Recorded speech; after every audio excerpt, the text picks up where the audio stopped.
Okay, hello everybody. I'm just using a different camera. I just wanted to make sure it was working. Okay, so this is going to be our talk, and I'm breaking this one down, and the next one, and usually on the art talk, I tell you about what's the next one going to be up. I'm not going to say it yet. I was going to, but I'm going to wait because I like to give this. Animar, which was, I think it was 111 Blue for You. Now, the thing, and I talk about, the art, how I come up with the ideas, and I talk about what I learned, and, I'm learning from the whole situation. Also, like I said, whenever you talk about something, or like, I don't know, I don't want to say teach, but I just exchange information, can I say that? Or teach or whatever. Certain things you're also learning also, so I guess although when you teach you're also a student also. I don't know, it's on two different levels. But I'm gonna, keep that in mind and then I'll be able to express it more later. So anyway, so what did I learn from Blue For You? I think it's Animar 111, okay? And then I'm going to tell you about what the next one is going to be up. But this video is basically about the breakdown and what I learned from this experience as far as doing Blue For You. Now, it was funny because I always want to be like, how can I say, everybody else or average, or because when I do something, I want it to be successful. So my number one goal is to blend in with everybody else. That's just the way I do it. So when I was doing this art, I wanted to make a sad face. So I was going about it in a very general way as to please people. We please each other, you know what I mean? Because I have to please people because in actuality, I'm doing YouTubes and I'm working to entertain, to educate, or whatever, all these things, but it has to have some kind of success. So my number one goal is to work, to entertain, or to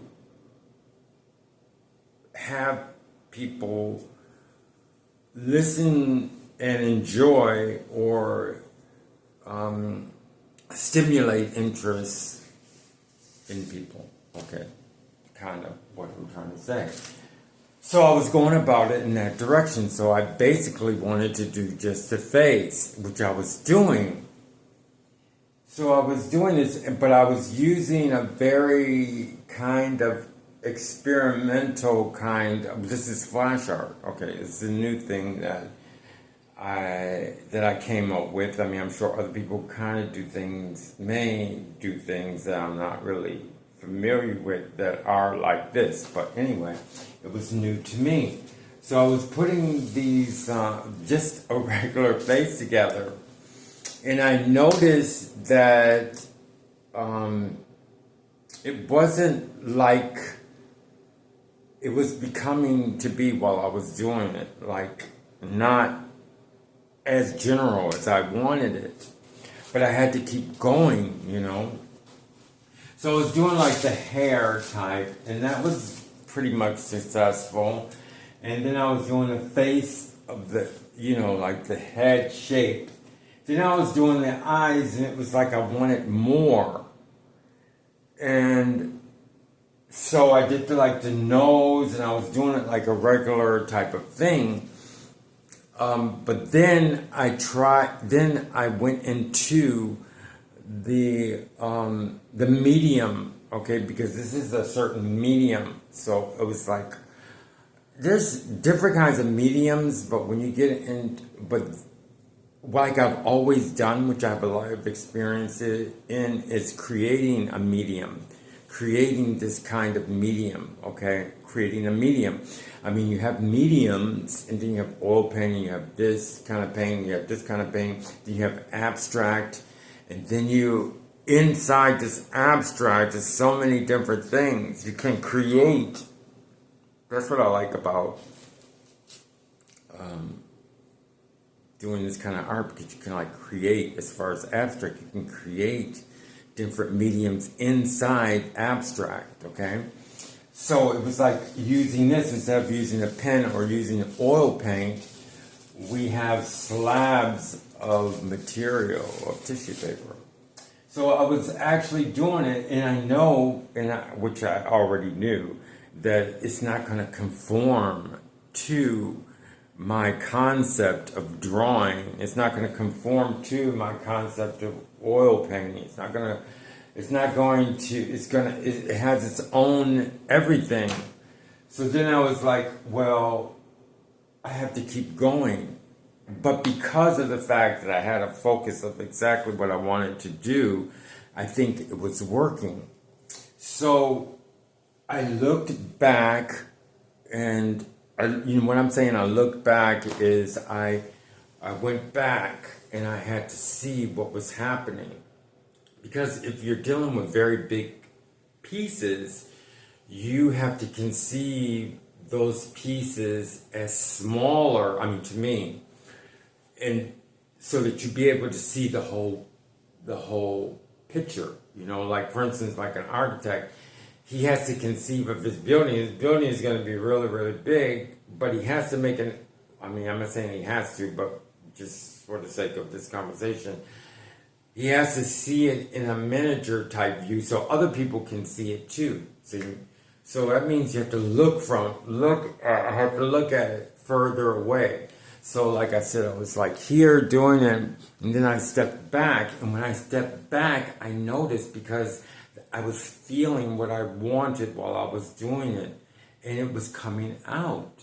So I was like, wow, it was coming out, So while I was doing it, so I kept going along, breaking my rules, and going along with what I was feeling. Not what it wanted me to do, but conforming to the, the limitations of using tissue paper, okay?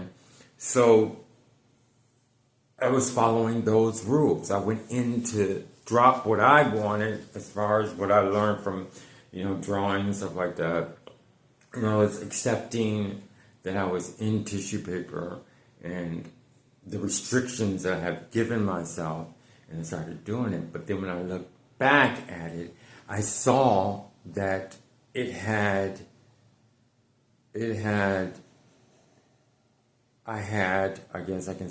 had accomplished what I wanted, because it had that sad feeling. And if I step back, I noticed that it had a life.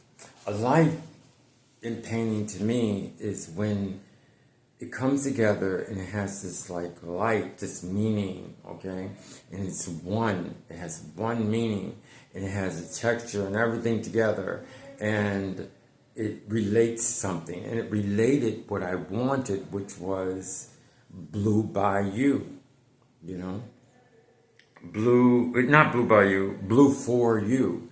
And it just like, this is it. So then I knew I had to cut it because I had accomplished what I wanted.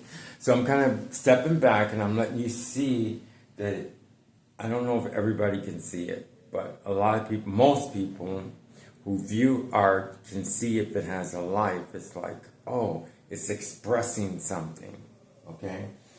And it expressed something, so I was able, and then what I did at the end was I added this but you have to be careful.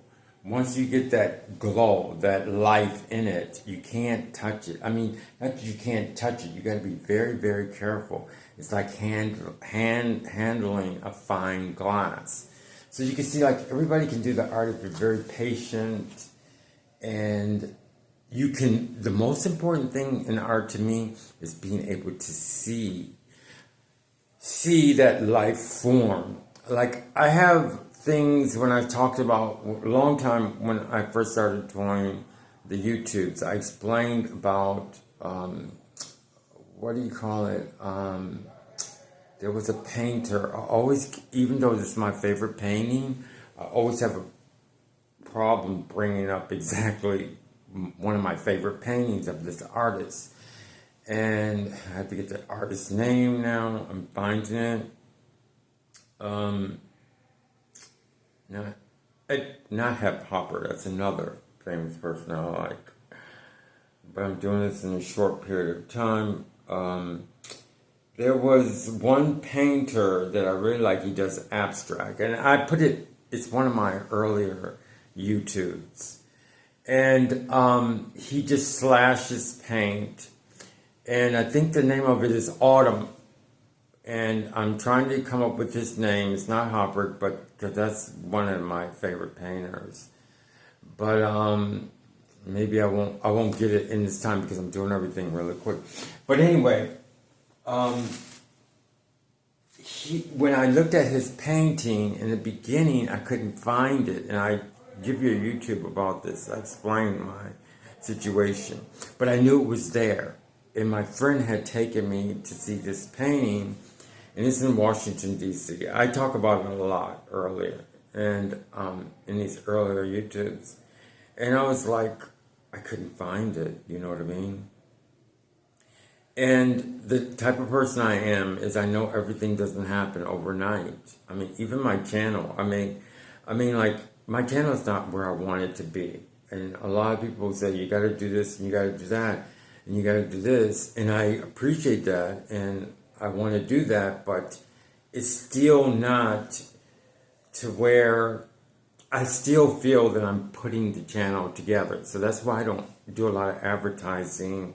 And I don't do a lot of schemes to try and get more viewers. It's what I do now is I pretty much do YouTubes for my subscribers, definitely, because they see something there. They see something, and they're very intellectual, and they see that things are growing. And I can't explain that to anybody, but certain people can catch that. So, what I was trying to say is that, because I was talking about this artist and how everything is finding a life in it, and I kind of went off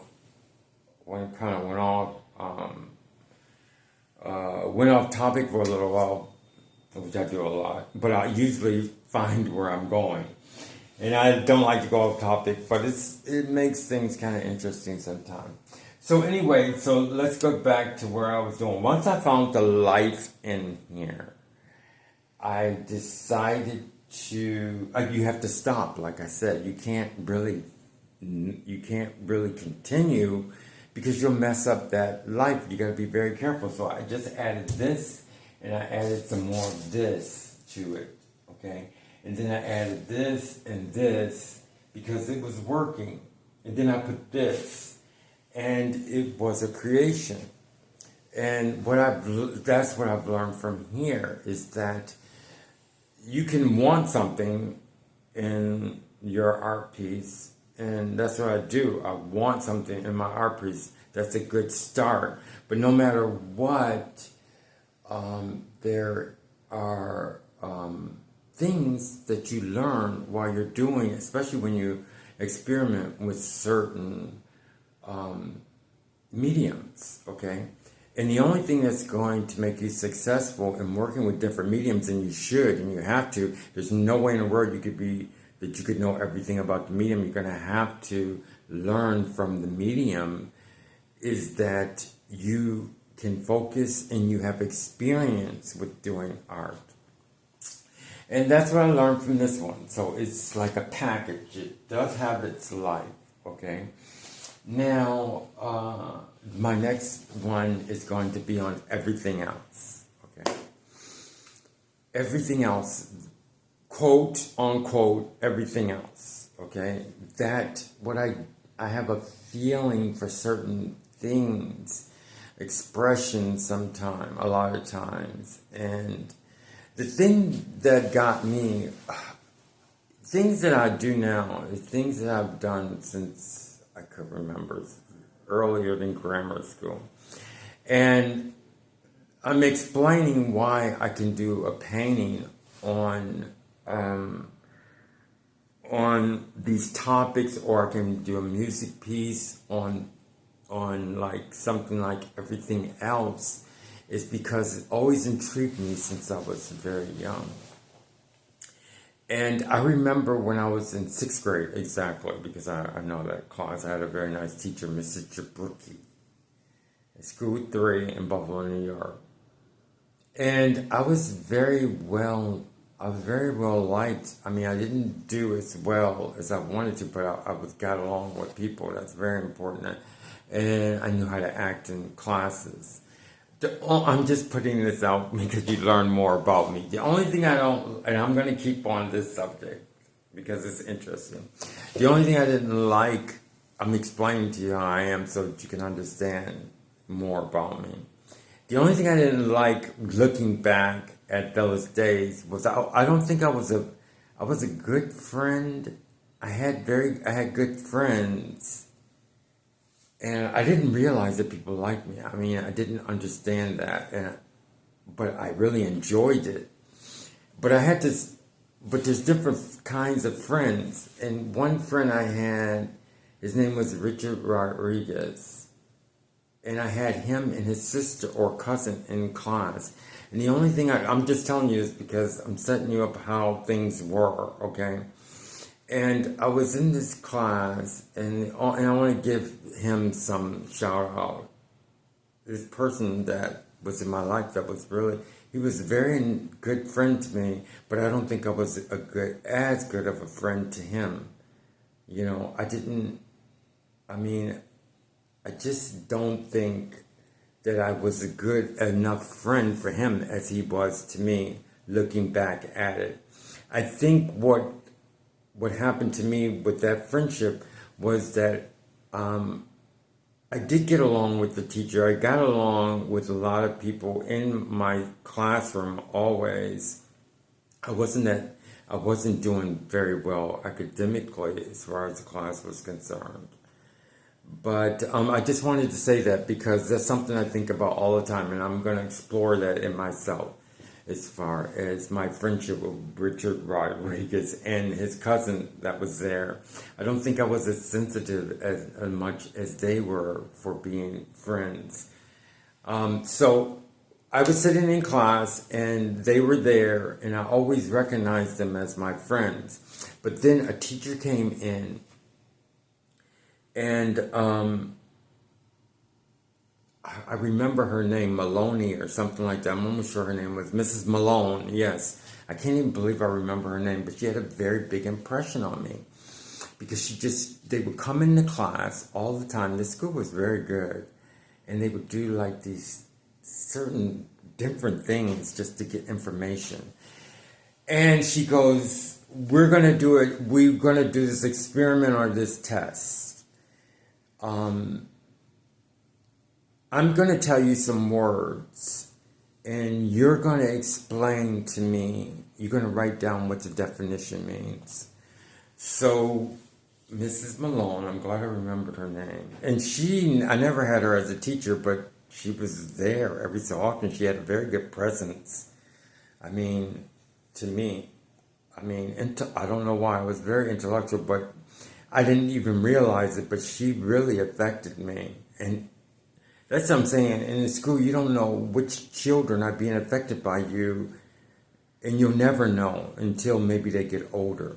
So anyway, she goes, I'm going to say some words, and you write down what the meaning is. And she would say words like this. And we never explored the grammar like she's talking about. You know what I mean? And I got intrigued. I was like, wow. And I wasn't a very good student. I mean, as far as academically, And then she goes, that. And you had to explain what it meant. And then she says, of. And things like that, words like that. And she wasn't talking about grammatically, I know I'm pronouncing that wrong. She was just wanted us to explain the meaning, the definition. which now I don't even think it has a definition, but it does have a certain kind of definition, but a very weird kind of, I don't even think there would be a definition. It would be called something else, or this or that. But it intrigued me, and those words just intrigued me. Another time, as I was growing up, I remember in my senior year, I mean, they didn't know exactly how to educate me or whatever, but I followed rules, and I got it through school. You don't realize how well you can do by just. I knew how to treat people. I was sociable. I made it to all my classes. I never skipped class. I never skipped school. I was very respectful of the teachers. But it was funny because when I was in my senior class, it was children's lit. And it was pretty much for kids who knew how to work and they could work, but they couldn't really apply themselves too much in school yet, okay? So I was in school with, they got a message, with these type people like me, And it was very nice, and actually I connected with Richard Rodriguez, like I was telling you.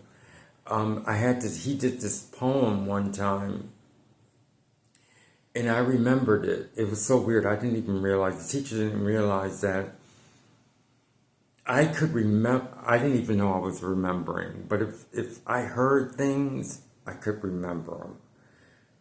But I didn't even know I was remembering. You know what I mean? And he told me this one poem because we were writing poems. And this was in actually the same class. Yeah, but the reason why I didn't think it was in the same class because this teacher would move her furniture like every month, and we would be almost like in a new class. That's a good experiment. And they would always do things like that in the school, in that school 3. And now thinking about it, this was that same class, but it was like, when I remember it, it's like another class because she would move everything. She must have been born in March. So anyway, she would move everything. But Richard Rodriguez, I'm going to get back to the point, okay? Richard Rodriguez, okay, I'm there, okay. Did this poem, and I remembered it, and I actually used it in this senior class that I was telling you about. It was just the last class, And I remembered it, and I used it, every so often. His poem, it's his, but no, there's no way in the world he remembers it. And that was in 6th grade. And I used it to get an A. And because we had to do a children's lit book or something for this class, and I did the poem, okay? Sometimes I make it into a song, but I did it, and I drew it and everything, and it worked. And I was kind of rowdy in the class because it was my last year, and they understood.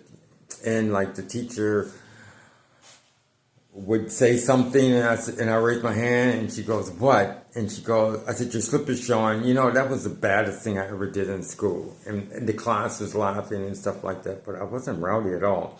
Anyway, she sent me, which my whole time in school, I only got sent to the office once. Well, I did get sent to the office before for eating candy, which I never really got in trouble. But, this time she sent me in the office, and I went in the office, but they were like, "Just no one in the world, this guy is bad." So I got sent in the office, and I was happy to get sent in the office for one time in this whole, career in high school. But I was still a nice person, but this teacher got a hold of me. She must have took my file, and she must have taken my file because the teacher got into my mind. She knew exactly who I was. And she thought I was an enemy, but I wasn't really. And she asked us to do something. And I went up to her desk, and she goes, I said, what's your name? And she goes, Graf Gessman. And this was in high school in Virginia. And she goes, and she spelled me her name, and she said hyphen. And then the rest of her name. And I went into a trance every time somebody did that when I was young. She goes, hyphen. I go, what? She says, hyphen. Every time I see a hyphen, I always think of her. And she knew she had me. She just said hyphen. She told me her name, Graf. I'm going to learn how to spell it because I just remembered it. I told you, I could remember things. I wish I didn't develop it. Well, I actually did develop it. Now I'm here. And she goes, Graf, and then she spelled out Graf, and then she said hyphen, and then she said Gessman. And I go, what? And she saw the expression on my face. She knew that she had affected me, that she had ruined my life. Not ruined my life, but she knew she had a power over me. And I said, hyphen? She goes, yes, hyphen. And I went to my seat with the word hyphen attached to me forever and ever. So anyway, so that's why I can do pieces with certain things, because I'm just not faking it. Like, for instance, everything else is really a big deal to me. Everything else. Something that everybody uses so casually. So that's the next animal. I think it's 112. Everything else. So I hope you enjoyed this breakdown. Oh, I got to break down something. That's the whole point of me doing this thing, this breakdown, is I have to show you that I'm actually breaking it down. And I like this one because it was easy to, I wasn't taping on the wall. I was taping on this backdrop. I want to use this backdrop again for everything else.